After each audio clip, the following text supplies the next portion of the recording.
welcome to this event organized by GoLab and RustLab. It's a two-part event dedicated to both Go and Rust programming languages. We're very happy you could join us here today virtually for this discussion. So GoLab and RustLab, these are organized by Develer, an Italian company that develops hardware and software with industrial applications with a great focus on emerging and open source technologies. So at Develer, we strongly believe in supporting training and collaboration. And because of this, we regularly organize technology events like conferences and workshops and courses dedicated to state-of-the-art technologies such as Go and Rust. So before the beginning of the talk today, I just have a few announcements to make for you all. At the end of the talk, we're going to have our Q&A session. So if you can, please kindly refrain from asking those questions until we announce the Q&A, just to keep things nice and organized. And you can definitely also join our Discord channel to network and share ideas. You know, the party doesn't stop here. So the link is going to be in the chat in just a moment. And today we will go ahead and discuss some questions about Rust and Go in a very free-form discussion on similarities and differences with our speakers. First, we have Steve Francia, and Steve has the unique distinction of leading two of the most successful open source companies in history. First as the chief developer of advocate of MongoDB, and most recently as the chief operator of Docker. Steve is a very active member of the Go community and has served as an organizer of GopherCon and Gotham Go. Next, we have Miriah Peterson, currently a data engineer at Wave in Lehi, Utah. Miriah focuses on scaling data infrastructure platforms and pipelines. She is a board member for the Forge Foundation, Inc. and organizer of Go West Conference, Women Who Go Utah Meetup, and Machine Learning Utah Meetup. We also have here Michael Snoyman, and Michael is an author and regular speaker around topics including functional programming, static code analysis, DevOps practices, and the boundary between engineering and business management. Michael is the Vice President of Engineering at FP Complete. We also have here Jonathan Turner. Jonathan has worked in open source for more than 20 years, from small projects to large ones, including helping Microsoft transition to open source. He was part of the team that created TypeScript. He also worked on Rust both as a Rust community member and as part of the Mozilla Rust team. Joining us also, we have two people from Develer. We have Naufragi Matteo Bertini, who is a software engineer at Develer. He moved from various languages to Python, and now he works in R&D and looks for solutions to computationally complex problems. For him, finding patterns and beautiful architectures in software remains his passion, and also experimenting with new languages, currently Rust and Elm. And last but not least, we have also Fabio Falzoi from Develer, who is a software engineer. And in the last 3 years, he used the Go language in various fields, ranging from embedded to cloud. And in his spare time, he loves to hack with low-level software and try to get the most out of the Go runtime. So with all of that, I have all of our speakers here with us today. We're going to start with an icebreaker question for you all. You can take turns answering as soon as the idea comes to you. So why don't we start out with this question here? How did you get in touch with Go and Rust? And then what are you doing in Go Rust now? So it's a two-parter. So who would like to start? I'll also put it in the chat for you all if you forget. Mine would be the most unimpressive. So if I go first, then everybody else can be better after. So I actually started using Go at my first job in software. I had dropped out of a graduate program in physics and got a job as a software engineer, and it was doing Go. So I learned Go as my first non-mathematical programming language, and like I've been doing it, ever since. I still program in it professionally, And I also am one of like 4 people that do Go-based streams on Twitch.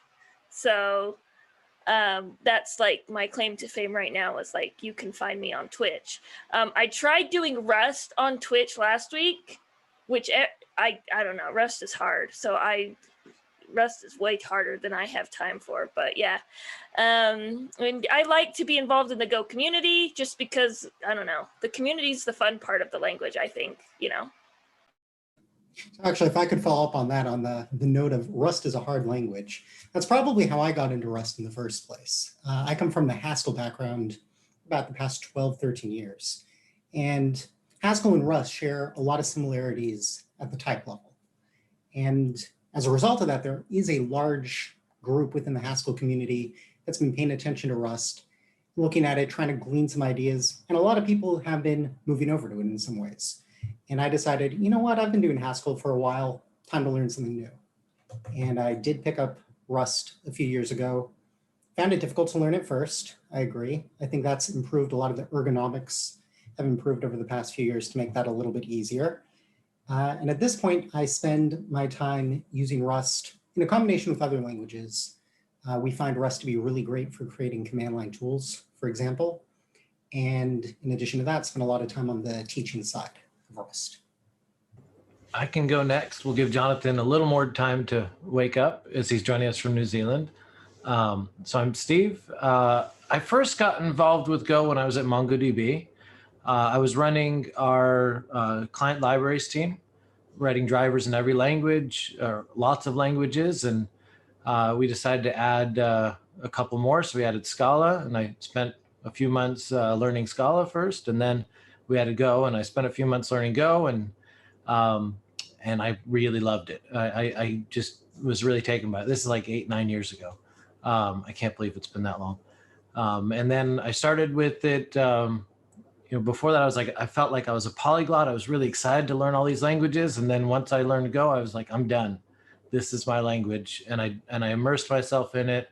My first project was called Hugo, which turned out to really resonate with a lot of people. And as part of that, I built Cobra, which is another project that resonated with a lot of people. And somehow I tricked the Go team into thinking I could add value, and was able to join Google on the Go team 5 years ago. And now I'm one of the 3 leads of the team, and I'm doing a lot with it. Personally, I write a lot of little scripts and little apps that I use and nobody else does. I don't publish them.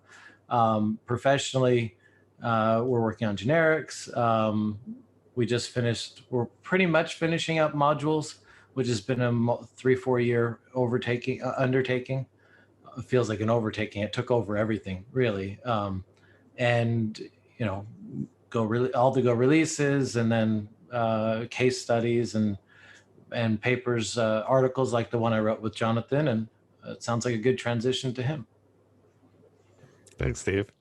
Yeah, I think so. Early on, I guess 6 years ago. So not quite the 9 years that Steve has on Go, but yeah, for the last 6 years, I've been working in Rust. Part of that was, as was mentioned earlier, working on the Rust team at Mozilla. So I helped with some of the ergonomics. So hopefully it's getting easier, but I think there's always room for improvement. One of the things I'm working on more recently is a programming language / shell called New Shell, which is like a structured shell that has grown to be a significant amount of Rust code in the last couple of years. So that's been kind of my main focus lately. Excellent. Thank you for that, everyone. All right. So that was just the icebreaker here. We're going to go ahead and open it up for everything else. So for everyone here, go ahead and enjoy the talk and stay tuned for the Q&A session after the end. So please keep your questions until then. All right. I'll leave it to you all. Have a wonderful time. Thank you, Latara. I am Matteo. Latara already presented me. And I'd like to ask you, starting from a very general question, why do you think Rust and Go exist in the first place, and what problem do they solve?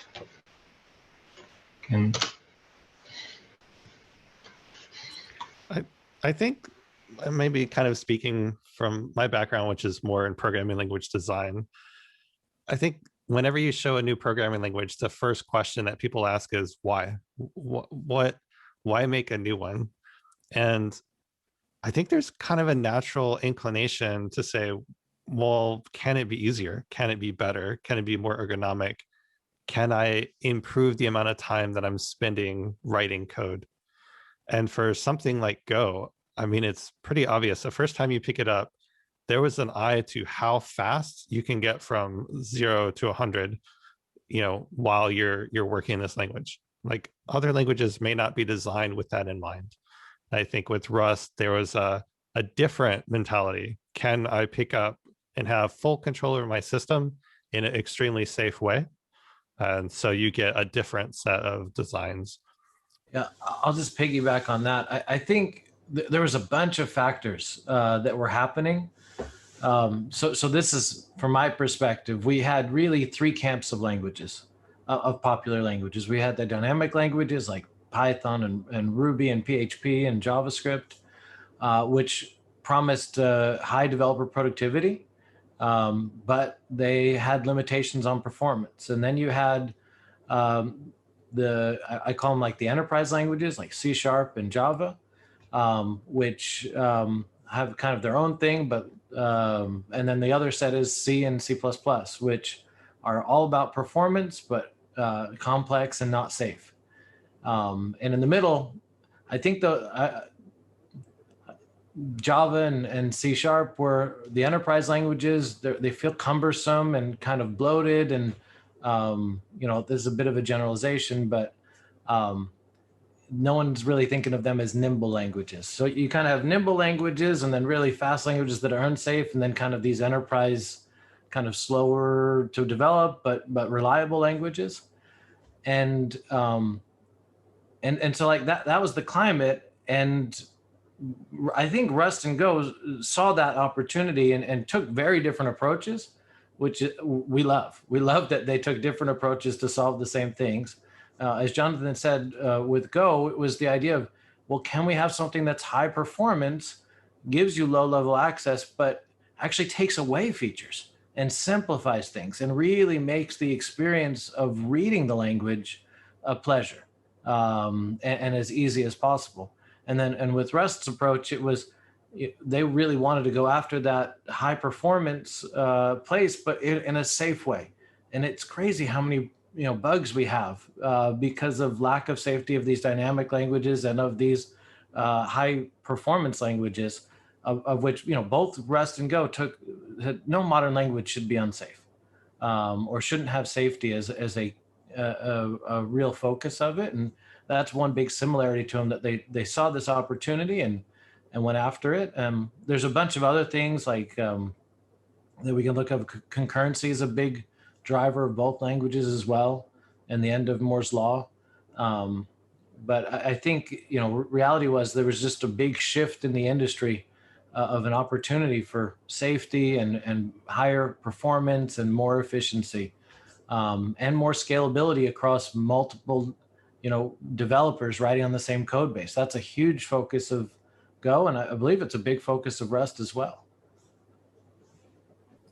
One thing I'd like to throw in, from looking at Rust from an outsider's perspective initially, Rust definitely came in with this is systems programming. They're solving a specific problem. C++, C, those are your choices right now. You want to do something real time, you want to write something at the OS level, you're stuck with these languages. They don't have safety. And initially, it seems to me, I wasn't in the boardrooms discussing the development of Rust initially, but it seems that was the goal. Let's go ahead and try to fix that.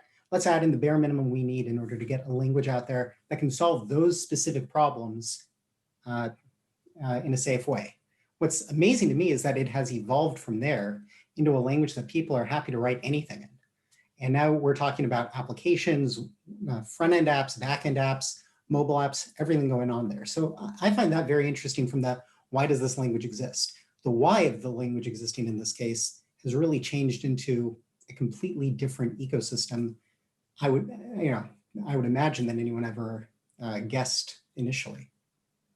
Okay, I think, do you want to add something, Miriah, or we can go with the next? No, they did it all. I have more. I'll chime in later. Okay, no problem. We can go to the next question. Now, suppose that you're about to start a new project. In your opinion, which are the most relevant things to evaluate to pick Go or Rust? I think that's a loaded question. A little bit. To a certain extent, I don't know. When I pick a project, my projects are usually something really small, high level style, not just like easy. Like my last project was building a web scraper because I didn't have access to the API, or like, let's check out Firebase. Just like the projects I do are just kind of fun and on the side. And with that, I always want to go to something that I can spin up quickly and then be done with, right? Like, and for that, let's go. But I think when you're looking at something, especially when you start going into like large scale software, or you're looking at systems design, or you're going into things way more complicated, that's when you start having to like weigh the pros and cons and plus and minuses. And it gets a lot harder. We actually had this discussion at work the other day. I gave him a hard time for not using Rust. My job, we're like 100% Go on the back end. I'm like, guys, why aren't you using Rust? And they're like, well, we just haven't needed to do the memory safe, like to have control of our memory yet. So we're not there yet. But when we get there, Rust will be amazing, because then we can use a lot of C libraries that already exist. So like, I don't know. I feel like you guys will have a lot of insight to add, but I think it depends on the type of project and where you want to go.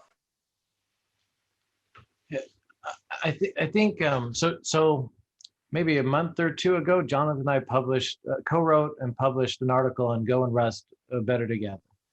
And we spent months researching it, talking to a bunch of companies that were using both. And one thing came out of it that I was surprised by, which was it was a pretty straightforward delimiter, actually, is if the requirements are unclear, or if you're going to evolve, or if they're, it's doing something for business and the business requirements will change, then the answer is very much Go.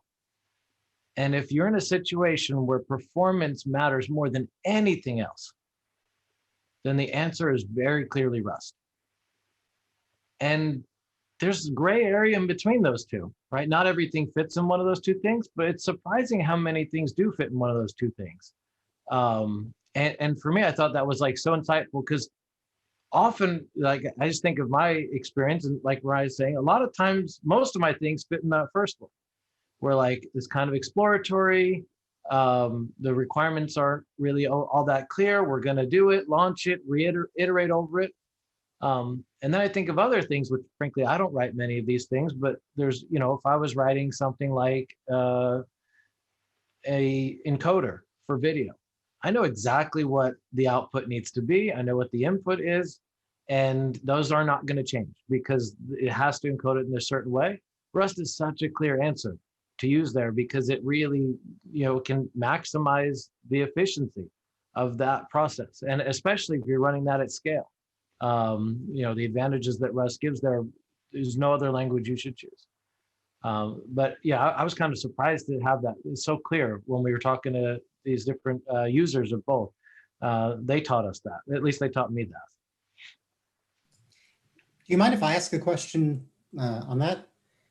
What exactly was leading companies towards choosing Go in the case where they wanted to make the rapid iteration? Was it a feature of Go? Was it an advantage of Go, or was it a limitation in Rust?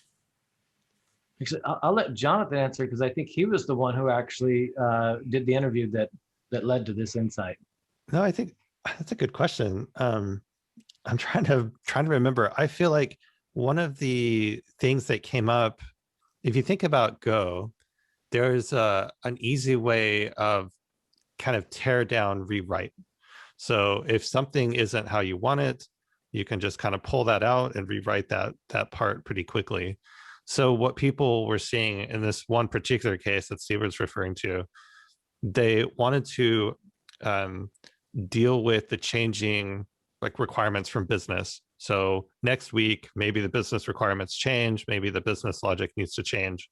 And the speed at which you could just knock together some Go that satisfied those business requirements made that team far more agile than they would be otherwise. And they had a lot of confidence because Go is still, checked. It's still a well-performing language. So they didn't really have to worry about, writing it in like a language where performance might suffer, but you still get that flexibility. Go gives you the flexibility and the performance. So I think that there's that.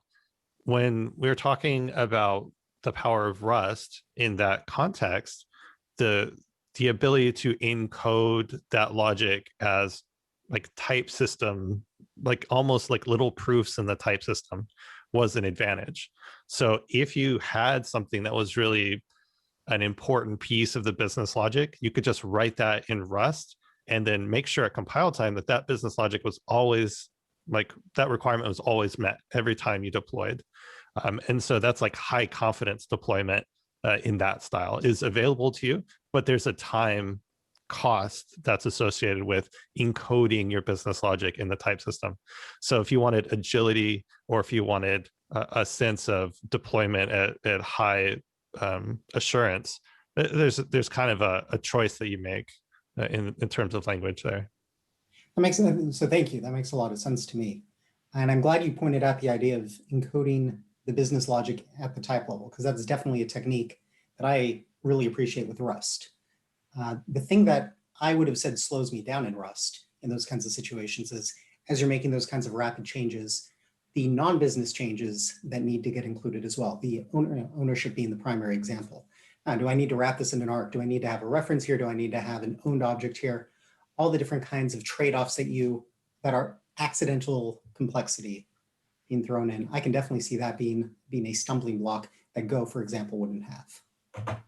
No, I think that's really true. And in fact, in the interview, you're just kind of reminding me that one of the things they said was actually a detractor for Rust, which is kind of sad to me because I'm a big Rust fan, but I can totally see this in practice, that having so many choices, having such power and expressive capability actually slows you down. So sometimes you don't want all that choice. You have what some people call choice paralysis. You're like, well, should I encode it this way, or should I grab a macro or really a fancy new type thing that came in the new version of language, whatever. You're Michael, specifically from Haskell. I've seen this in like the Haskell side. I wasn't going to say Haskell there, but you're talking about Haskell.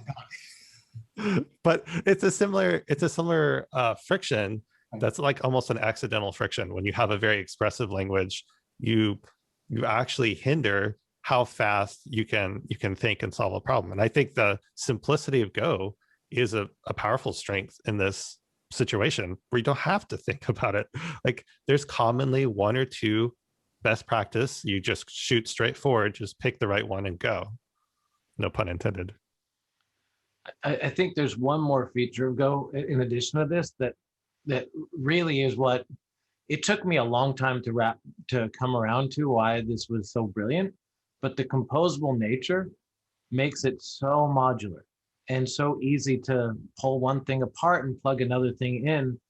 Just one example, the standard library ships with its own web server, the HTTP package. But because it has the composable nature of Go's interfaces, it's actually compatible. Any place that's asking for that, every Go web, almost, at least all the ones I can think of, Go framework or third-party server also interacts there too, or interoperates too. So you can, it's crazy. You can start with the standard library, and if you realize, whoa, I need some features that are in a community package, you can just drop it in. It's really nice to be able to compose that without worrying about inheritance or any of the other kind of more rigid structures. So it's simplicity, and I think this is part of that simplicity that Jonathan's referring to, is that composable nature, which again, coming from an object-oriented background, took me a while to wrap my head around, but it's such a wonderful feature that really gives you agility that I'd never actually experienced before. Okay, so you talked about memory management and memory safety, and both languages aim to guarantee memory safety. But first of all, do you find this to be a fundamental part of a modern language? And when do you think that with the approach of Rust or the approach of Go is worth it? I don't know if someone want to say something. I have a real life example. Actually. Very well. I just couldn't find my unmute button. So I was actually at work this week. We've been trying to deploy this service, and I had implemented a part that had used a lot of pointers. And I had used so many pointers to the point that I'd implemented them as pointers and then removed them and then redone them and all this stuff. And it ended up that every time it would compile, it would work, we would be able to deploy it, and then we'd get a nil pointer, the reference error in our logs, and that is the worst error in my experience because it's just super unfortunate. And my coworker's like, this wouldn't happen if we were using Rust, because the Rust compiler checks that for you ahead of time, and the Go compiler does not, hasn't done it yet. And I mean, it's not bad. It's we were able to fix it in a matter of 5 minutes because we got the stack trace and fixed the pointer and just refactored our code. We moved super quickly. I got rid of my nil pointers. But just the fact that I was trying so hard to be smart about how I was using my pointers and how I was using my memory, and I thought way too hard about it. And there was nothing there quite to catch me until we had run it and we're deploying it. Thank goodness it wasn't live anywhere. We were still just iterating on it. But it was just funny though, the fact that I had been doing Rust all last week and had learned about how Rust does references and handles memory, and it just came up naturally. Well, if we were doing Rust, it wouldn't have happened. And so, yeah, I think memory safety, memory management is very important. It's something I take for granted now in Go, and I still run into the wall. And I think more and more people are liking that. And that's why we're choosing languages, modern languages, that have those safeties for us, so we don't have to always worry about these errors once we've shipped our services or stuff. I think one of the things I was looking at the other day, and whenever I do this, it sends kind of a cold chill down my spine, is looking at a security review of an application. If it's written in C or C++, and this is kind of the lingua franca before Go and Rust came along, the number of exploits that were available to these, a hacker of these applications, was really scary, just really scary. Even looking at the number of exploits that are available in modern languages can sometimes be how did they find that? That sounds pretty scary. For Rust, it's not like you hit 0 in terms of number of security exploits, but all of a sudden you lose all of the exploits that would be, buffer overruns and misuse of pointers and all these kinds of classic C and C++ issues. And I know a lot of these are also taken care of by Go's garbage collection and Go's memory safety as well. So I think as a developer, when you're thinking about, if you're creating web applications, that's one way of thinking. But if you're creating applications that go and live on someone's computer, you really want to button it up, because any little hole that hacker can find can be, quite significant. Yeah, I'll just chime in. I think the fact that we even tolerated unsafe languages for 40 years is embarrassing for our industry. So many problems result. So many problems have resulted because of that. And I think every modern language should. Rust and Go take different approaches, but they have the same goal of memory safety and type safety throughout them. And you know, the fact that they take different approaches, it makes sense because they take different approaches for almost everything. They really do, but with similar goals, often overlapping goals. And, you know, I think it's amazing the cost that comes from lack of safety. And it's like these hidden, you know, taxes. Like when you go, well, actually, I was going to use an analogy that makes sense in the US, but might not make sense in Italy or other places in Europe. But when you go to like buy a car in the US, they say it's this price. But then when you go check out, it's an entirely different price because there's like 15 hidden taxes and fees all over everything. And, you know, it's kind of this, it's a bit of a bait and switch. And I feel almost like the unsafe languages are like that, and that they give the sense of high efficiency, high performance, but the reality is you're paying all these taxes on the back end of nasty bugs, security exploits, and hard to debug problems. And it's just this extra cost that you don't realize you're paying up front as a result of lack of safety.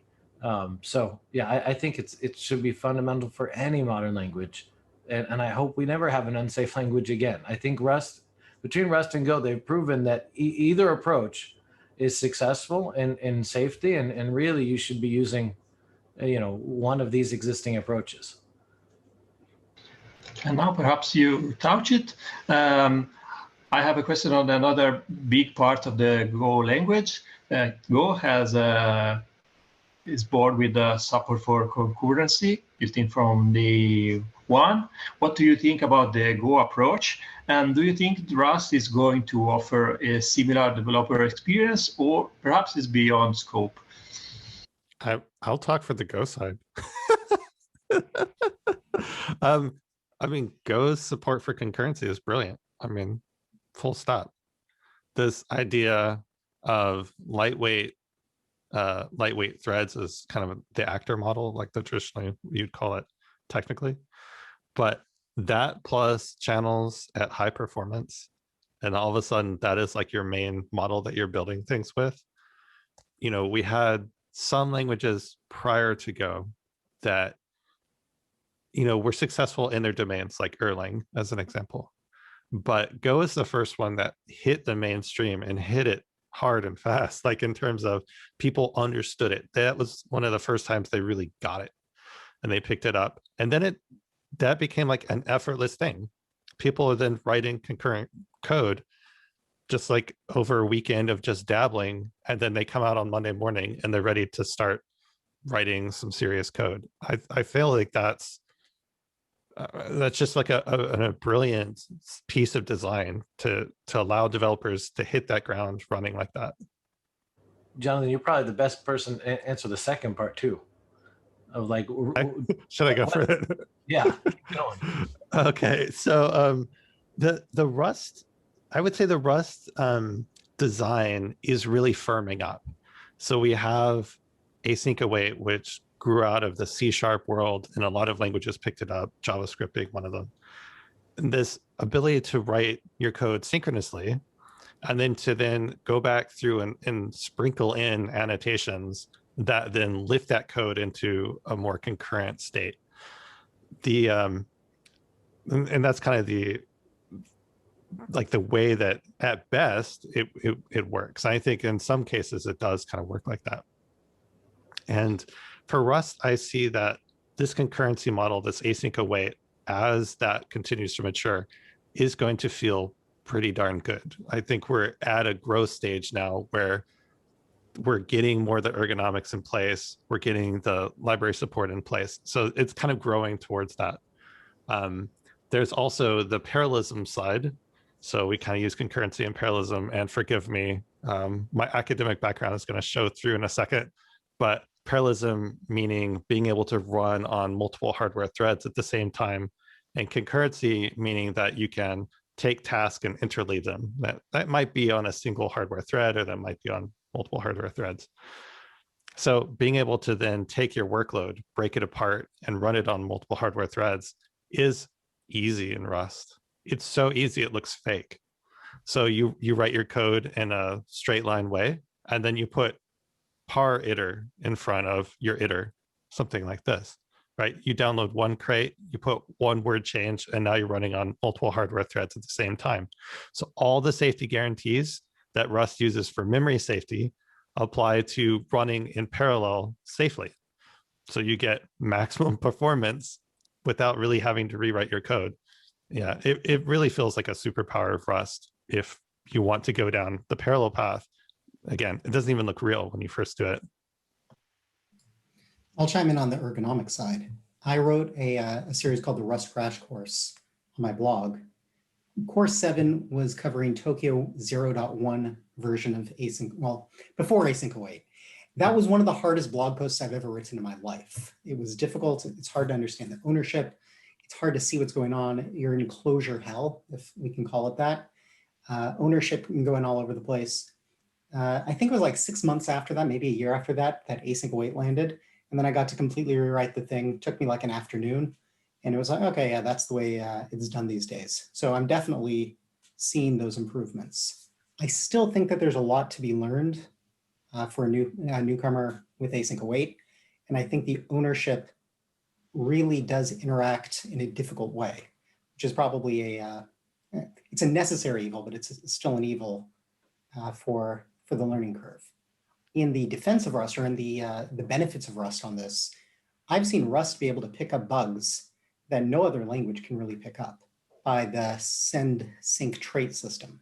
It's able to prevent you from using the wrong kind of mutable variable when you're trying to do concurrent code. It's able to push you in a direction of writing code that's more efficient in some cases as a result of this, and definitely safer. So I've been very happy with the Rust experience, even if other languages with the green thread kind of approach overall probably are easier to get started with. I'll just chime in a little. Jonathan, I loved what you said, and Michael as well. Because for those who are new to Go, Go is a concurrent language, and we have these channels and the CSP approach, like Jonathan described. And since Jonathan talked about concurrency and parallelism is separate, in Go you only write concurrent code, and the runtime takes care of seamlessly parallelizing it for you. And so if you write good, safe concurrent code in Go, which is easy to do, it's the straightforward best approach that the language kind of encourages you to use, then the runtime can parallelize that. And it's amazingly efficient, both for the developer and on the system, similar to Rust. So there's a lot of similarities in this. And I'm excited to see Rust progress here, and then push the envelope forward. It's clearly a need for all languages to address. And I think Go kind of saw it early on. Like, this was one of our core features at the very beginning of designing Go. And like the reason we built the garbage collector into Go is because of the need to want to support CSP, this concurrent style of programming. And so a lot of decisions were made as a result of that being a pillar of Go. And it's great to see that Rust is following a similar path. Okay, I think we can go with the next questions. So talking about expressiveness versus readability, I think that Steve and Miriah talked a little bit about this earlier. It is said that Go prefers simplicity and readability over the number of features, maybe, while Rust is for sure powerful, expressive, but maybe a little bit complex. And in general, I would like to ask if you agree with the statement, even if, well, you already talked a little bit about that, so I think yes. And do you think that the foundational differences in the language design have an impact on real-world applications development?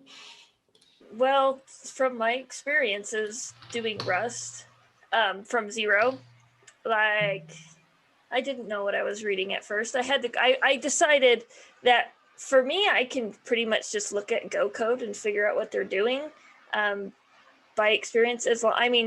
Gross code's gross code. So if somebody doesn't write it well, you're not going to know what's written no matter what language it's in. But this past week, I tried to do something that I thought would be trivial. I really thought that I could just pick up Rust and write a little API that queried the Twitch API to tell me who was streaming on what topic. So I could just start to gain statistics on that. And after about 2 hours, I still had no clue what I was doing in Rust. I had no clue what I didn't even know that there were macros.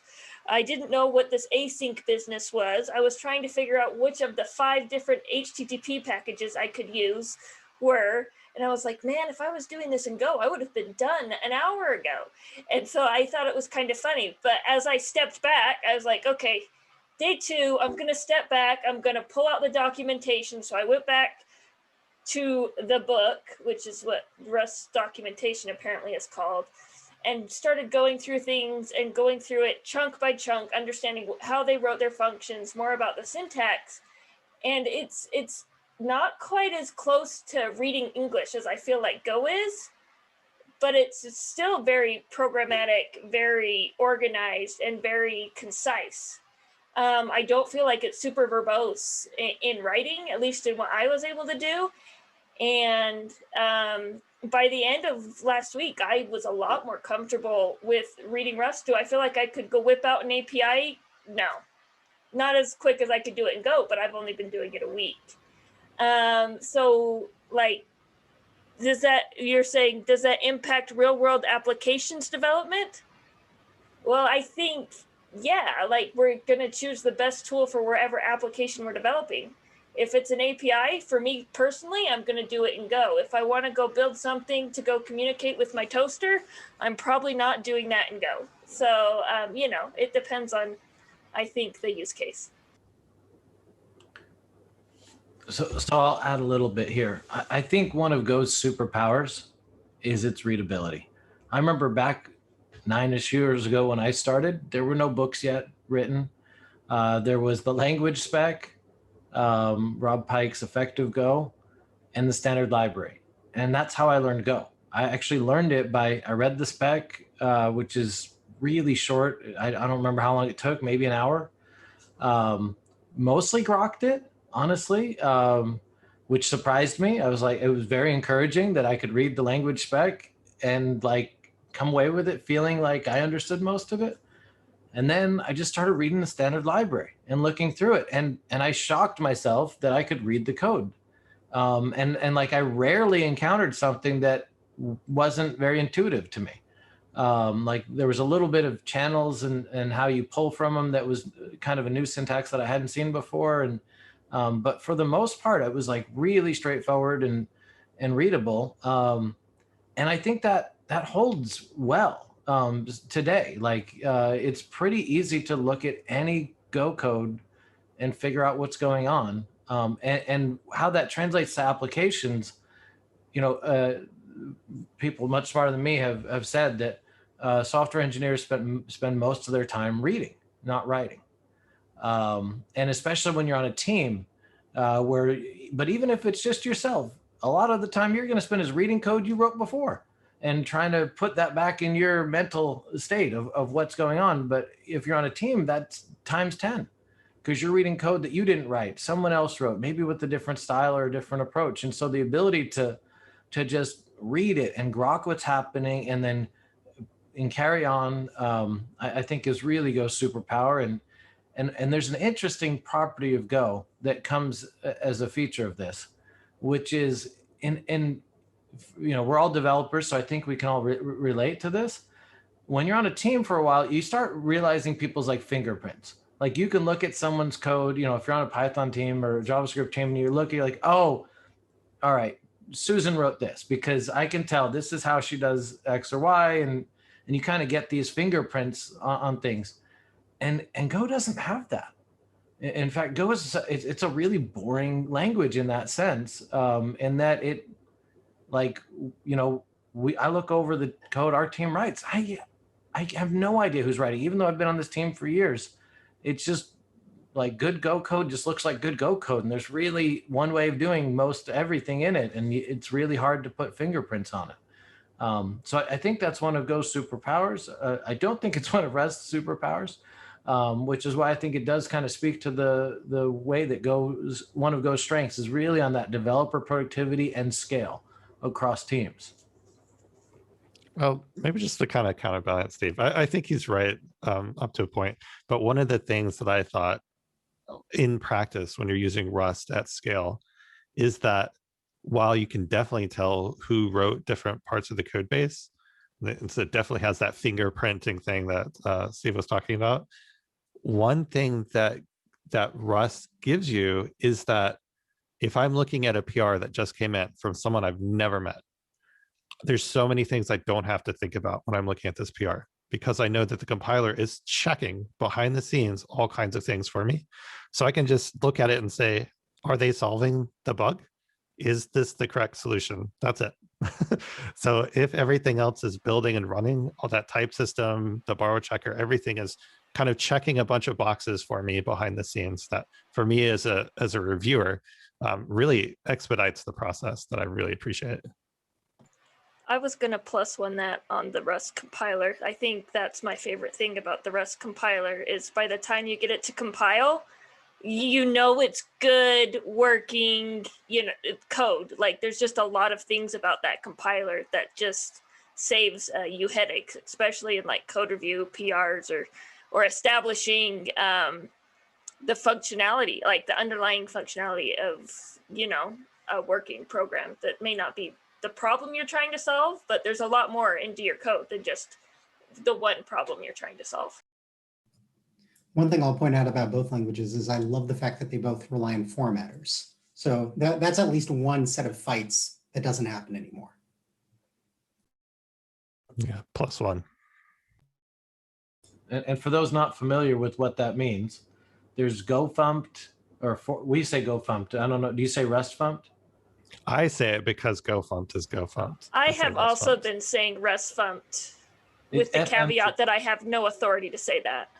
So it's just a command line tool that's part of both distributions that automatically rewrites all of your code to a standard format in both languages, and it's wonderful. It's one of the best features of, I think, really both languages, because it increases readability and consistency a ton, and avoids all arguments. It's just a wonderful feature, and most editors do it on save in both languages, so you don't have to like call it or, you know, or think about it. It just, you write your code and then it just looks beautiful.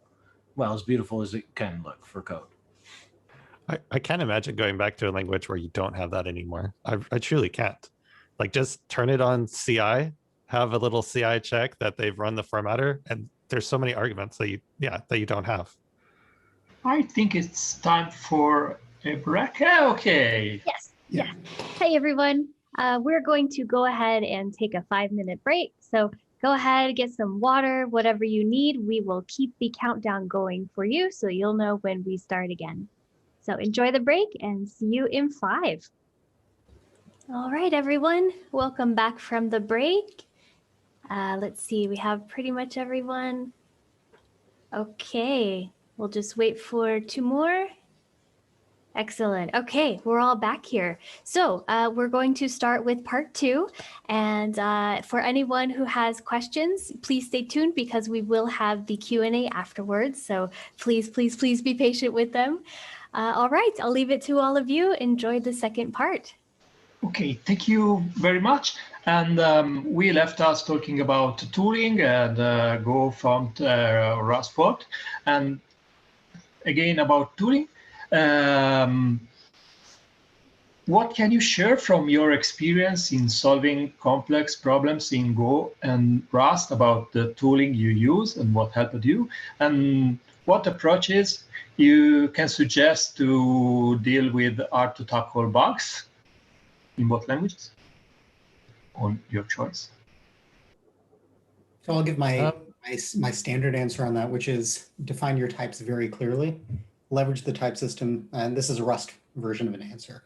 So use the types as much as possible to encode invariants, make impossible states unrepresentable would be a Haskell way of saying that. So one of the things that happened in the last couple of years, you know, when we're talking about tooling around modern languages, so there's a system called the Language Server Protocol, which allowed languages to open up their compiler internals to IDEs more directly. So an IDE could interact with the compiler itself or a separate tool, and then get information about the source code. You know, it has a lot more smarts by default. Now, up to this point, IDEs had to write all that themselves. But now with this protocol, you could reach in and get more information very easily. So for Rust, for TypeScript, for I believe Go as well has these language server protocols, modern tooling has grown quite a bit across the board for languages. For Rust, there is a tool called Rust Analyzer. If you want to get into Rust, definitely install this thing. It's really good, and it's getting better by the week, where you can get an array of different, like, not just refactors, but ways of looking into your code base, jumping to the implementation type, or jumping to the definition, or looking for all the references for various things in your code base. So I would definitely recommend that. I was just playing with, if you're an Emacs person, and some of us still are, you can just plug in all the same tools and get the same benefit. If you're a VS Code user, of course, you have that available as well. So I think one of the great strengths of both of these languages is their tooling. They just both have a fantastic set of tools. I'm more familiar with the Go side of things, but Jonathan made a great point last one of how much the Rust compiler really gives you. It is such a powerful tool. And it really is one of the defining features, I think, of that language. The Go compiler is also a really strength, but in a very different way. The Go compiler's big strength is in its speed and efficiency. It just compiles, and that iteration time is so fast that you really can, interactively kind of debug your thing, even with like printf statements. But I think, like, some of the things I'll talk about Go, and I think there's similar equivalents in Rust. We've got profiling built into Go. It ships as part of the standard library. We've got unit testing and function testing built into Go. It's Go test. We're working on fuzzing, which we've started talking about publicly, that we're going to be shipping with Go as part of it. And so there's just all these rich tools, and we've got our own language server. It's called Go Please, which connects to VS Code and Vim and Emacs and a bunch of other things. So it's just, the tooling's really strong, and it's a really strong story, I think, for both languages. I don't think you're making a bad choice with either, and the tools help so much. I mean, it really helps. We've got great debuggers and just a lot of great tools. So, yeah, maybe to kind of go to the question itself, like how to deal with hard to tackle bugs. Sometimes these are going to pop up, especially as your application gets larger. Maybe there's a performance issue you're trying to track down and whatnot. The Go compiler will output code that has, bog standard debug symbol information. So you can open up Visual Studio, or you can open up your GNU GDB suite of tools if you're on Linux, and all of these just work, right? You get all the demangling of the names. You can step through with the debugger, because people spent time making sure that this felt like all their tools in your various ecosystems. So I think that that kind of work sometimes goes underappreciated, but I think when you're actually tracking down that really difficult bug, not having to come up with some new solution, but being able to just use the tools that you have, really is quite nice. I think a lot of finding difficult bugs comes to comfort with your ecosystem that you're developing right in. So I have people give me flack about it, but I use Vim, and I have only been developing for like a few years compared to everybody else, and I still use Vim. I've talked to people who come from Java, and they're like, how can you do it without an IDE? And I'm like, well, I have all these Go tools. Why do I need an IDE? And then you have people that come the other way around, and it's like, they do everything with a command line. Like, but it plugs into my Vim. Why do I need to go do the tools in the command line? And I'm all constantly learning about tools built into the Go standard library I didn't know about. There was a talk at Go for Con last year by Jana Dugan, and all it was here's stuff in the standard library that's tooling that you didn't know was there. And I'm like, I had no clue about any of these. And just, I mean, I have no authority over anything in Rust, but it works with my Vim. It formats on save. That cargo build, cargo is amazing. I don't know what it does, but it as far as like explaining where your errors are, helping you try and fix them, like it's a really great tool. It is very similar to how I expect the Go tools to work. So using cargo coming from Go was very comfortable, very nice. And I don't feel like I'm losing anything interacting with those via the command line or with Vim that I would expect from an IDE, where I can have the step-by-step debugger, all that old fancy stuff that I haven't touched since college. You know, I think when you're tackling hard bugs, you want to feel comfortable and you want to be able to not be hindered by your environment. And the tools that are just provided out of the box I have not been hindered at all. And I can just, you know, start following the logic and the process and do the basic things that help identify where the bug is and find the solutions afterward. I just want to give a quick shout out to Esteban and the error team for the Rust compiler that have been working extremely hard over the last 6 years to make them just quality error messages. I think that's really a really sweet thing for Rust. I actually wanted to make another error comment, but on the error handling side within an application.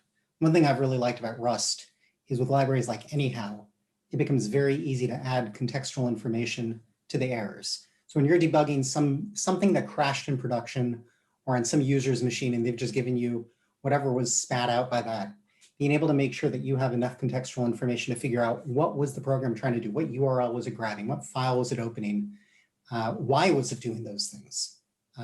That's wonderful. And it's, unfortunately, in my opinion, it's unfortunately something that the language can't force you to do. It still requires a lot of discipline to do it correctly, but at least the language is making it easy to do the right thing. Okay, cool. So let's talk a little bit about libraries and dependencies. We know that both languages offer a modern approach to manage external dependencies. And can you highlight the perceived strengths and weaknesses?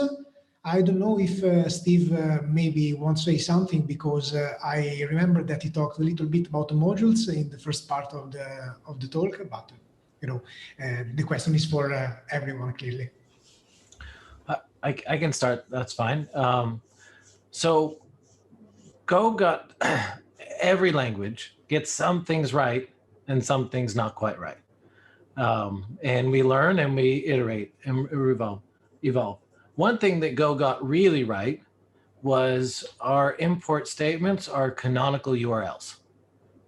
So there's no registry that needs to say, I'm the HTTP package or I'm the Cobra package or whatever it is, because everything is a fully qualified thing. And that's amazing. That was a really good decision. However, we underestimated, a big mistake we made was we didn't include versions with that. And a bit of this is historical. Google operates differently in that we have this monorepo and everything is always ahead. There are no versions in the monorepo. And so that kind of mentality was baked into it. But the reality is that's not how the rest of the world works. That's not how external dependencies work. And so we realized we needed to evolve and incorporate versions into it. And this was a multi-year project to build modules.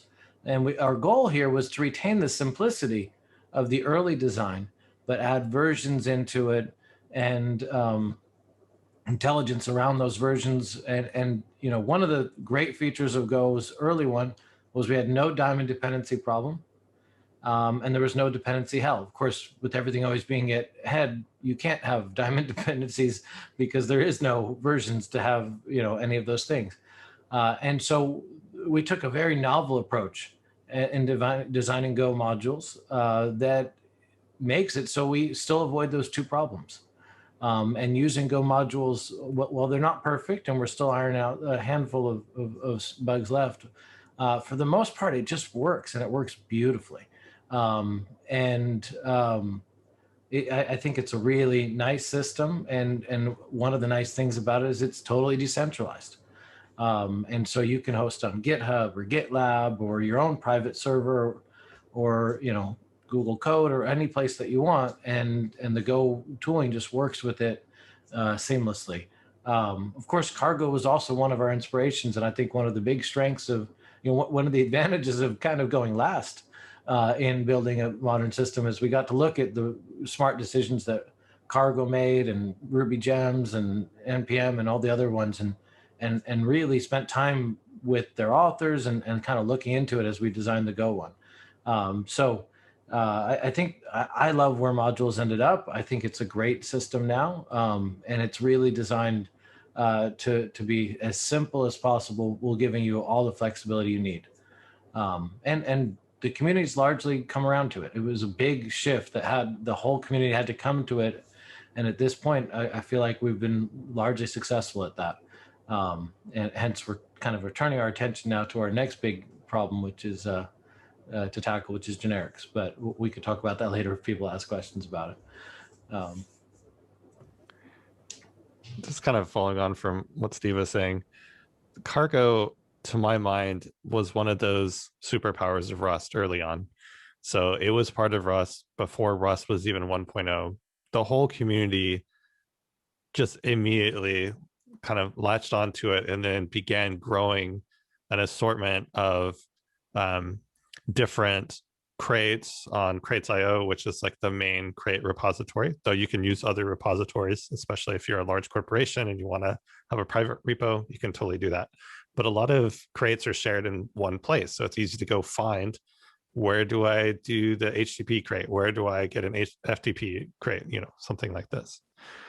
The nice thing about starting it so early was that over the years, we've just kind of continued to improve what does it mean to be a published crate. So there's a site called docs.rs, which takes all the automatically generated documentation from each of the crates, puts it up there in a searchable format. So it's all like nicely styled CSS and searchable. And this gives you a sense that it's not just the standard library documentation that is nice and searchable in this way, but that extends to the entire ecosystem of published public crates. So you can kind of just seamlessly use the same muscle memory and really get a lot of benefit from this crate ecosystem. And as a result, I think the crate ecosystem has kind of exploded. Like when I joined the Rust project at Mozilla, it was like 5 to 10 crates a day. I think it's 40 to 50 to 60 crates a day now. In terms of, it's steadily grown to this point where a lot of people are contributing to these kind of common repo. I have to piggyback on that because that'd be unfair to my team if I didn't. So Jonathan saying this made me think of a big part of our module's effort, which was package.go.dev, and it's pkg.go.dev, which is effectively both of those sites that you mentioned, the crate site as well as the doc site in one. So it gives you documentation as well as discoverability and searchability across this. So we kind of centralized discovery for this decentralized publication of Go, which I think is a super, it really propelled us forward. Decentralization was important to us, but discovery in one place was also important. And we said, how can we accomplish both those things? And this idea of package.go.dev is the answer to that. So, and of course, honestly, again, we looked at crates as inspiration as well as some of the others. So, a lot of times people think that these language teams are competing with each other. And the reality is we're all playing the same game.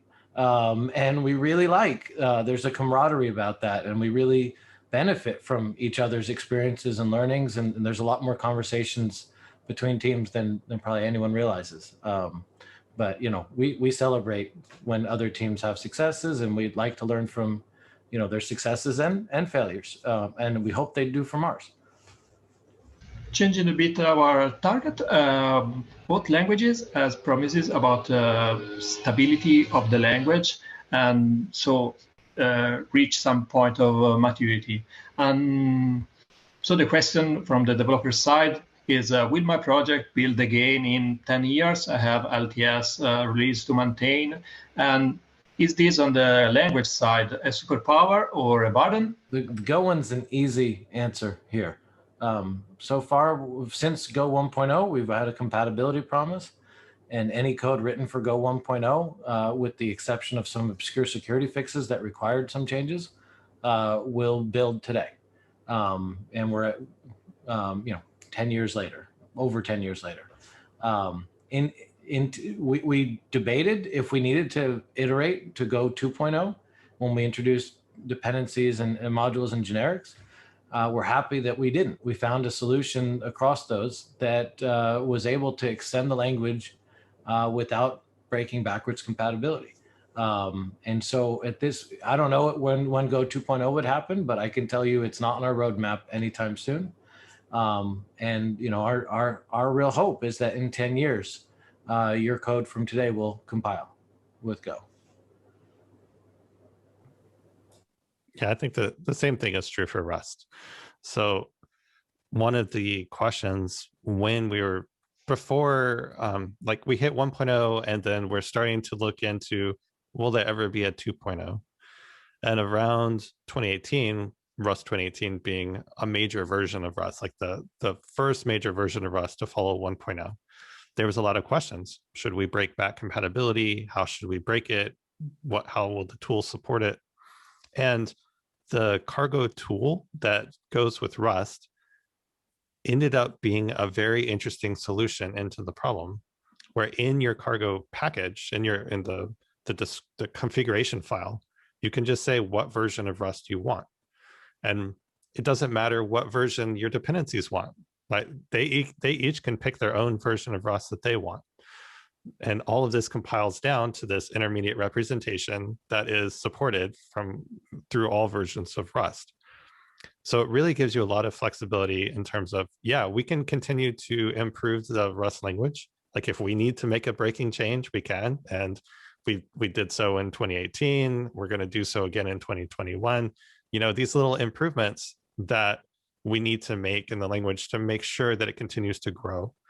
But we can still support all the old versions because it really is a kind of the supported intermediate representation that these things compile down to. And we can just switch whichever version of Rust, depending on what you say in your configuration file. To answer the question of superpower, I say yes for both languages. I have done a lot of machine learning dabbling in my time. And when I started getting into machine learning, it was about the time that they were really pushing to sunset Python 2.7. And so I wasn't involved in it, but I was able to understand, read, and hear the complaints as I was trying to learn Python, and people were pushing me to never touch Python 2.7, only stick with the 3 and up, and do all those things. And it's really nice to not have to worry about that in either of these languages, to not have to worry about a version, to not have to worry about if I'm on Java 7 or Java 8, or if I'm on, I don't know what PHP does, but just PHP 6 or 2 or 5, just to be able to write Rust or just be able to write Go and not have to worry about versionings or weird things like that. Helps with dependencies. It helps with thinking. It clears, I can work on solving problems and less on maintaining, weird things. And it was a really nice, that's one of the reasons why I ran so fast from Python machine learning to machine learning in Go, is because I didn't have to worry about what version I was using. I could just do the machine learning, and it was just great and easy. And I think that's definitely a superpower.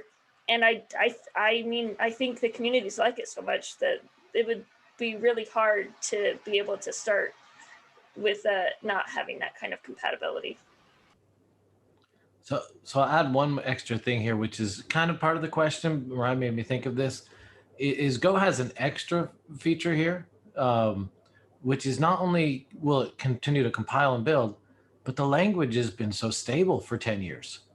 in that libraries written 10 years ago still feel like libraries written today.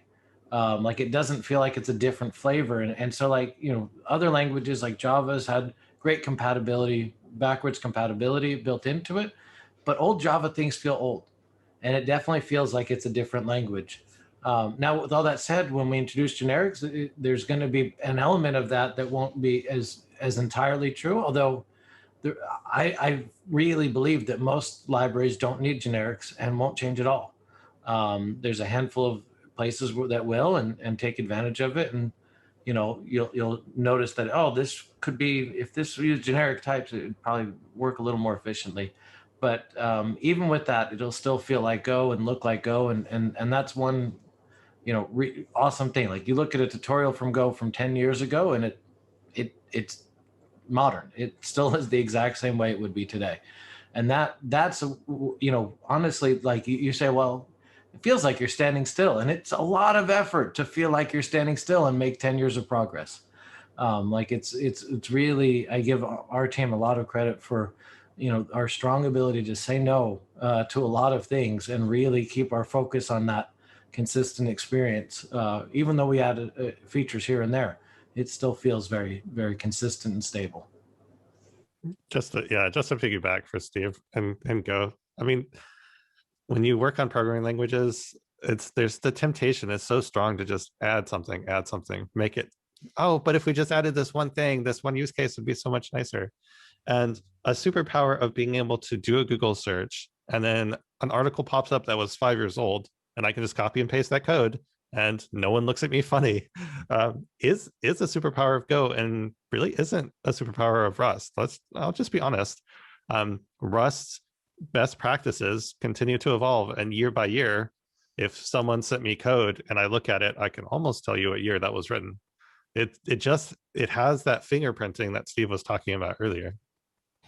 Okay, so we talked a lot about the similarities between the two languages, and we touched the point of documentation, and one single preferred way to write and generate docs seems to be the modern language way. But in your opinion, what's next for the modern language regarding documentation, and not only documentation? I'll throw one in here, but I'm curious what other folks are thinking too. For Rust, there's like a standard documentation format that you write in, and then it generates your API docs for you. But one of the nice little additional +1 extra things in there is that it will test the tests that you write in your documentation, called your doc tests, as part of your test suite. So you're running your test suite, you accidentally broke one of your examples in your API docs, we'll catch that. And I think that it's a nice little feature, but it really does keep the quality of the output that you're writing in Rust just that much higher. I'll throw in something in a very different direction. What we're talking about right now seems to be API docs. And API docs are wonderful, and they have to exist, and you must write them, but they're not nearly sufficient. And there isn't really a lot built into when you're writing code in Rust, Go, or as far as I know, any language really, that encourages writing tutorial style documentation that's really going to be able to onboard users. And I don't have a design for how that should look. That seems like a complicated problem. I'm not sure if it can be solved. But if I had a wish list for how to make documentation writing better, it would be while you're sitting there writing the library, you can very easily go ahead and write a tutorial. The code is going to be, the text is going to be tested against new versions of the library.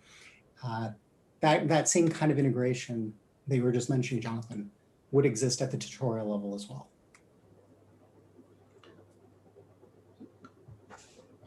I love these ideas. Honestly, I hadn't thought of that. And boy, Michael, that would be powerful. Food for thought. I think, you know, so I'll just say what the Go team's working on. First, I love auto-generated docs. I love both Go and Rust's approach to them, which is not as heavy-handed as some other languages are with it. And I think, so we're doing a lot of work on package.go.dev to modernize the experience of those generated docs, to do more, you know, connect symbols across different things. So it's not just the docs of this, but it also can connect to other, related docs. Maybe you've imported something and it can kind of embed things and bring that all the way from not just the documentation website, but also into our Go Please server. And so we're really trying to connect the documentation all the way to the end user in the variety of places where they might find it, and give insights that way. Another feature that we have, which we need to give, I think we could use more, back to Michael's point of doing this, but is our playground. So one great thing about that we have on our own documentation sites is if you wrap a line of code in a certain way, it becomes runnable in the browser. And that's a really powerful feature. Although I think there's ways we could probably extend that to our ecosystem better than we have. So I think good food for thought on how to make that more usable. Our team is working on specific, our big focus for ours this year and next is really improving the onboarding experience and making tutorials and deeper experiences so people can start using Go more. And so, we're looking at different ways to do interactive tutorials and connect our documentation more. But I don't know, I think the question of what's next for modern language, it feels like there's more iterative changes to me rather than like this big paradigm shift of things. I feel like there's just a lot of polish that needs to happen. Steve, if you want a suggestion for good onboarding tools, check out RustLings. That is the best way to learn Rust syntax I've ever seen. It took me a minute to figure out why it wasn't running, but basically the idea is it's Rust code that's broken and you have to fix it for the compiler to work. And it's just like the best tool ever. I'm like a Rust fan of that. It's going to be hard to knock me off the Go bandwagon, but for RustLings, I love it. It's great and amazing. Did you know you can be on both bandwagons? There's nothing preventing that from happening. I know there's definitely not anything preventing it. Just my own mental blocking. Yeah. Yeah. I just searched for it. It looks awesome. We should take more time to think of how we could copy from Rust some more. Yeah, shout out to Carol who worked on RustLings. It's a really great idea.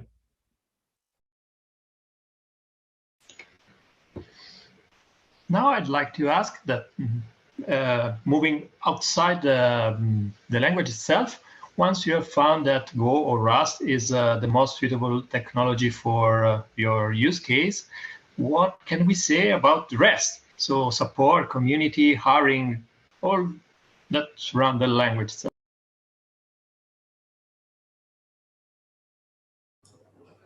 I can take a stab at the Go side of this. I actually don't know the Rust side as well, but the Go community is large and strong. What we've got, COVID kind of threw off all of our numbers in the way we look at things, but we were supposed to have 40 conferences last year. And the Go community is alive and vibrant on Reddit and on Slack. And there's still meetups happening all over the world, although a lot of them are virtual. Some are starting to be back in person. The ecosystem in terms of libraries I think we've hit a point of maturity where most of the time, if you're looking for something, there's a library that matches your needs and it's a high quality library, especially if you're doing it in Go's kind of sweet spot of CLIs, web, server side, data processing, even ML is starting to really mature in that. And there's a lot of systems things that are there as well. Networking is another strength that you're going to find it there. Hiring, from what we've heard, there's a lot of Go developers that are available to hire. Companies are able to hire them pretty easily. But I think more important, companies have found that they don't need to hire Go programmers very much, that they can convert other programmers to Go programmers very easy. And we've have several case studies on go.dev that talk about that from American Express and Capital One, both mentioned that, and there's probably several others I can't remember off the top of my head, but So I think the support's there. And if you think broader than that, like every cloud platform has support for Go as one of their like standard languages. Most services do at this point. And so if you're choosing Go, you generally have all the options that you'd have for, Java or Python or the other languages in terms of services and tooling and all of that. So I think at this point, Go has hit that sweet spot. It wasn't true 5 years ago, but I think it's true today, where really Go, you're not saying no to anything by choosing Go. I think on the Rust side, we've seen a really significant change. So a couple of years ago, we were running a yearly survey, and in the survey, we saw that match up with some of what other developer surveys were saying. People loved Rust. Rust gets voted like the most loved programming language. That's happened like 4 or 5 years in a row at this point, which is awesome. There's a lot of enthusiasm. People pick it up, they really like it. But there wasn't jobs. Like there were just, the jobs were just few and far between. But that began to change 12 months ago, 18 months ago, especially in the last 12 months. Major software companies have started picking up Rust. They started like hiring whole teams of developers to staff the support of the additional like Rust developments that were happening in the company. So I think there's really been a shift in terms of a lot of people are switching from hobby, like doing Rust in their spare time, to actually being paid Rust developers.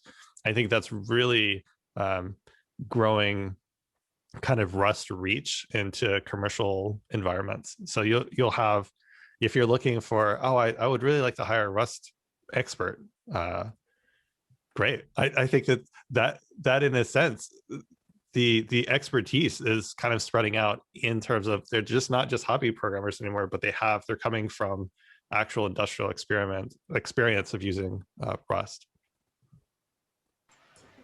Yeah, I think 2020 was the year of Rust. Y'all exploded in the last. Yeah, I would say, yeah, even the earlier this year, 2021 is, it doesn't, like, you've got the foundation, you've got all major software companies announcing that they're using Rust. There's other stuff coming that I can't talk about, which is really exciting. So yeah, it's really cool.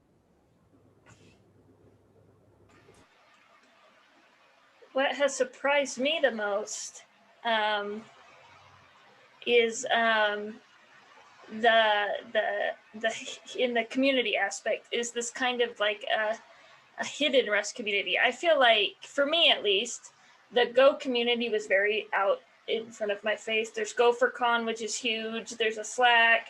There's GoBridge. Like, there's a lot of things. I mean, I run 2 Go meetups and have a Go conference. So, like, the Go community is kind of smacking me in the face a little bit.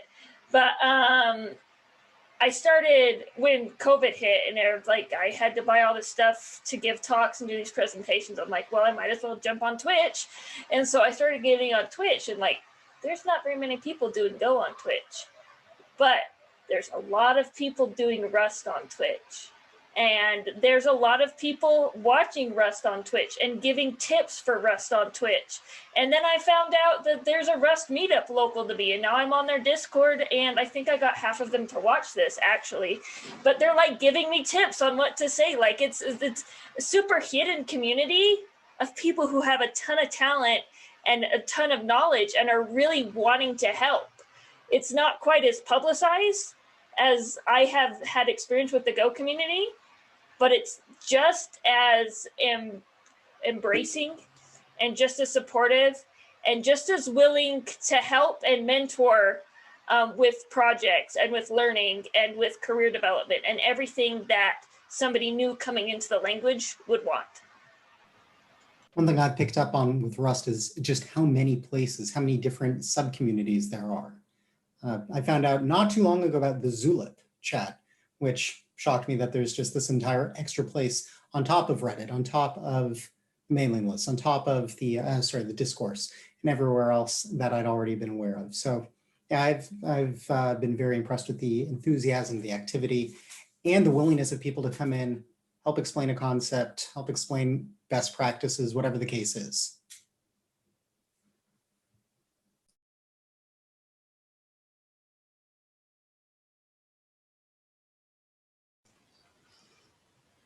All right. Seems like there is a pause going on now. So thank you so much for answering all those questions from everyone. We are going to open up to the rest of the community who is watching here on Zoom. So if you all, I know you have those burning questions to ask, go ahead and put them in the Q&A chat. You'll see the normal chat and then there's the Q&A chat.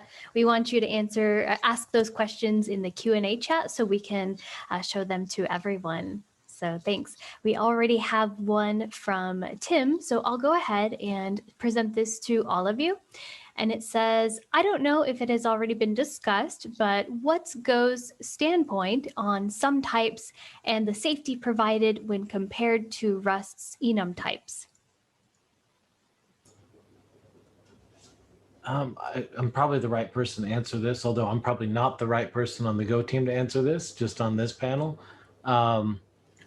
We've had some interesting conversations around sum types as it relates to the generic implementation that the generic proposal that we've been working on. All I can say is stay tuned. Like we're aware of it. We're trying to make sure that we get generics just right, and it might take us a couple iterations to get all the components of it that we're looking for. But just know that this is something that's been considered, and you know, whether or not it gets in, that's up in the air still. And I think that's probably it to respond on that one. Great, thank you. We have another question from Janis, sorry if I am butchering it, who asks, any opinions on name squatting on crates.io? Yeah. So I know that it does happen. Some people come in and take all the nice names and just do nothing with those crates. It's a known, I guess you could say, like a known, not like a big issue, but is a known issue. So I know that the teams are aware and are kind of thinking about what a creative solution to that would be. Excellent, thanks. We have one more here, which says, by Luis, who says, can Kotlin be seen as a language in the same space as Rust or Go, since it also targets native? I can respond a little. This is Steve's opinion, not the Go team's opinion, not Google's opinion, definitely not Google's opinion, just my opinion. I think there's a handful of languages like Kotlin and Swift that are also considered modern languages alongside Rust and Go. And in a sense, you could think of them that way. It's my experience with any of the JVM languages that they don't get very far from Java. And I think that makes it actually quite a bit of a different experience than you'd say like Rust and Go, whereas like Rust and Go really stand on their own. And they're their own systems or their own ecosystem systems, everything, and they're written in their own languages. And whereas Kotlin, that's not really true yet. And so in one sense, I think you can kind of loop it together. In another sense, I think it's a really different experience, and the tooling is different. And in my experience with Kotlin, you can't write much Kotlin before you have to know Java. And it really exposes the underpinnings of Java. And hopefully over time that becomes less and less true. But it really has a Java feel to it, even though the language itself doesn't. The tooling and everything around it really is embedded in that Java space, and I think that distances it a bit. Great, thank you for that. I don't see any other questions, so if you all are, oh, never mind, just got one from an anonymous attendee who says, why don't we see any Delphi like GUI development IDE with these modern languages like Rust and Go? What's preventing the development? Sigh. Sorry, go ahead. I was just having a moment. It is such a good reminiscing. No, good. Well, anyway, what I was going to say is I think this probably falls into the category of difficult and boring problems to solve. And when you get to difficult and boring problems, people who like playing around, hobbyists, are not going to jump in and solve them. The other problem is this space really, you end up in the cross-platform hell of needing to solve this problem multiple different times. And those solutions already exist for other languages. And I think to some extent, people have kind of resigned themselves to these things are not going to exist in languages like Rust and Go. But maybe I know that there are people out there working on GUI solutions in at least Rust and I assume Go as well. But they're solving it in very different ways than the, all right, go ahead, John. Yeah. Oh, that's fine. That's fine. I think the thing with Delphi that really set it apart that other languages have never really touched since then is this: when you're designing the GUI, you're kind of writing the code at the same time. They're interlocked. So you can be like drawing the GUI in code or literally drawing the GUI in the GUI builder, and that's building the code. And other languages, you know, that's been separated, right? You're either describing it in XML, like you might in the kind of the C# world, you describe what the GUI looks like, or you're describing it in a markup language like JSX, where it's, you know, you don't have a really close connection to what it will be. And as a designer, you can't just start on the GUI design side and get the code as for free. I don't know why. I would love to see more people experiment with intentionally designing a language such that it was capable of being generated automatically and structurally updated, just like you could in Delphi. Most modern languages are too complicated. As Michael's saying, like it's a hard problem. As you add more features to your language, it becomes increasingly hard problem to actually make it that simple and straightforward to interlock your GUI design and your language. So I'll add a little bit on this too. If you're like Jonathan saying, Delphi took a very specific approach to this, and I think that approach just is untenable today for a widespread language. It's like back when Delphi started, it was really, you pretty much had one target. And now it's like, well, people are building web things. Sometimes they're building web on the browser. Sometimes they're on the desktop. It's desktop app, it's mobile apps. Like just the GUI space is grown so much. Maybe it's a gaming system that has a completely different GUI. It's just, everything is really expanded, which makes it hard. And there's projects in Go, and I know there's some in Rust that do all those things. You know, we've got a gaming engine in Go, and there's ones that can, in both Go and Rust, there's great ones that can embed a browser, and you can do the interface there with a program.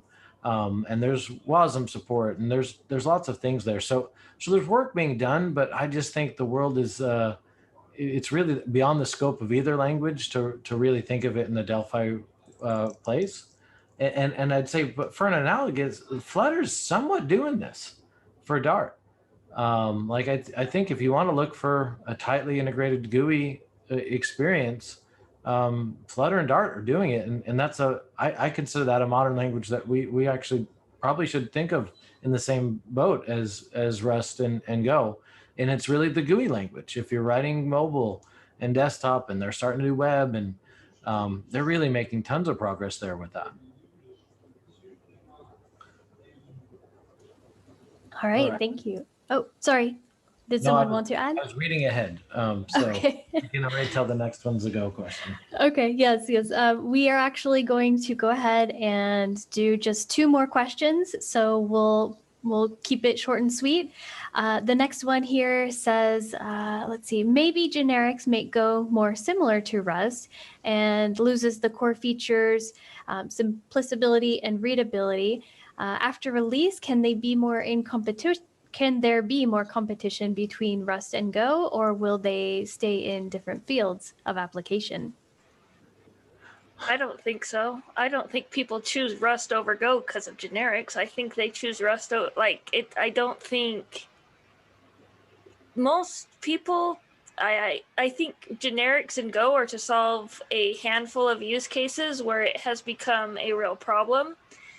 But most of the people solve that by doing code generation in Go. They don't solve it by moving to Rust. Whereas Rust generics solve a different problem entirely unique to their ecosystem where they're best optimized to run. I don't feel like adding generics to Go will increase competition at all, because the languages still complement each other in the way they complement each other now, right? Like Go is going to still be more readable, quicker to learn, in some ways, faster to develop on, not always, some ways.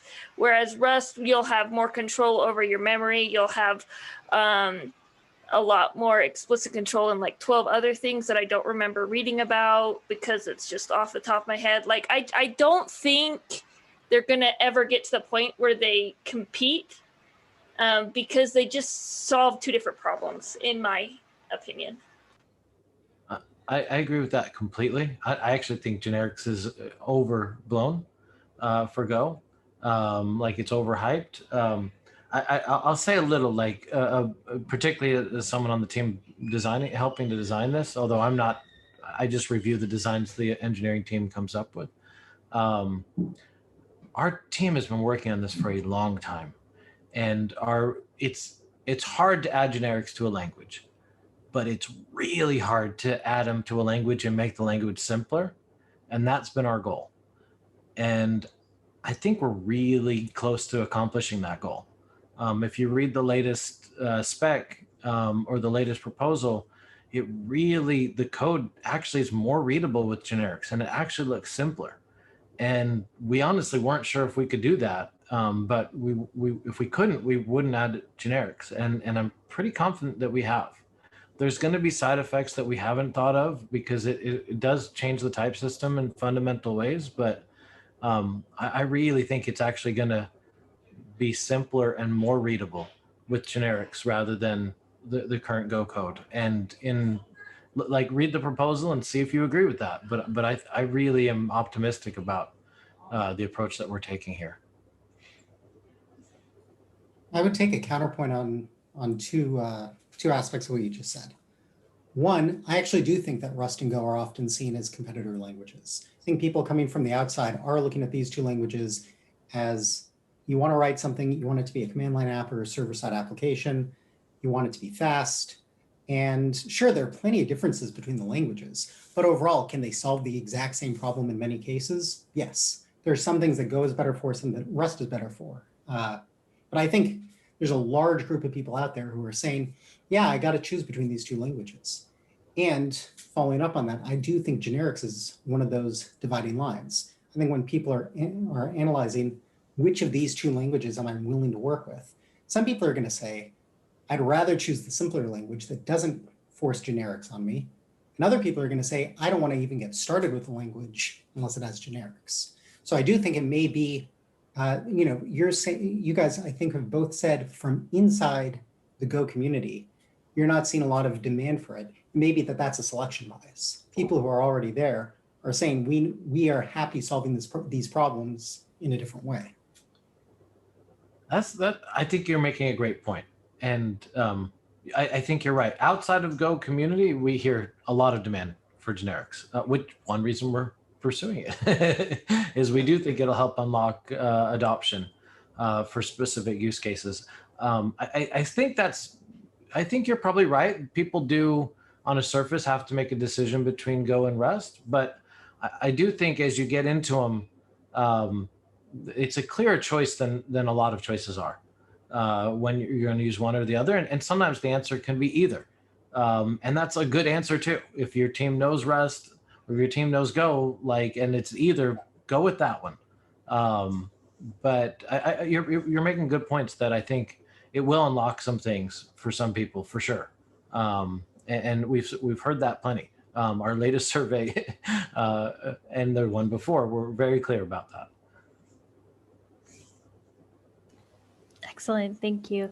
Well, everyone, we actually have gone a little over time. We're going to conclude the Q&A actually here, but we're not going to stop the conversation just because this talk is over. We're actually going to direct you all to go ahead and join the Discord so we can go ahead and continue the discussion there. All of our speakers will definitely be there, and so you can ask questions accordingly. And yeah, definitely. Does anyone have anything they would like to add before we conclude our event for tonight? today. I very like to thank you all for your. I'd like to inform you that we are closing a lot of time zones in this event, and we are living 2 different days. Some is living the 20th, and some is in the 21st. And someone talked about the mascot, and I'd like to share my Q1. So I'm very proud of my Lego crab. I've decided the only thing stopping me from fully adopting Rust is my lack of a Ferris crab. So I'm in a campaign to find me a Ferris crab so I can fully embrace Rust. Fantastic. Yes, we'll have to find one for you, definitely. All right. Well, we've seen that both languages are really interesting, and it's likely that more and more developers will have an interest in learning Go or Rust or both. Why not both? So I want to say thank you to all of our speakers here. Thank you for those of you who are just waking up on the other side of the world, and also those of you who are joining us in the evening. We hope that this has satisfied a lot of your curiosities. Like I said, we can continue the discussion on Discord on our channel that we've written in the chat. You can also contact the GoLab team at info@golab.io, or of course you can follow us on the social networks as well. Just one last thing I wanted to let you guys know. We're going to have a few different courses and events going on, so you can find the next events going on at golab.io and rustlab.it. And of course, all of our sessions will be available on social network like YouTube, on the GoLab channel, the RustLab channel. And last but not least, we are going to have a Go course for all of you watching. So if you are watching, we're going to give you 50% off that Go course with the coupon LEARN50GO. So you can go ahead and check out the GoLab for more information on that. All right, so thank you all for joining us. Hope to see you with the next event, and have a wonderful rest of your day.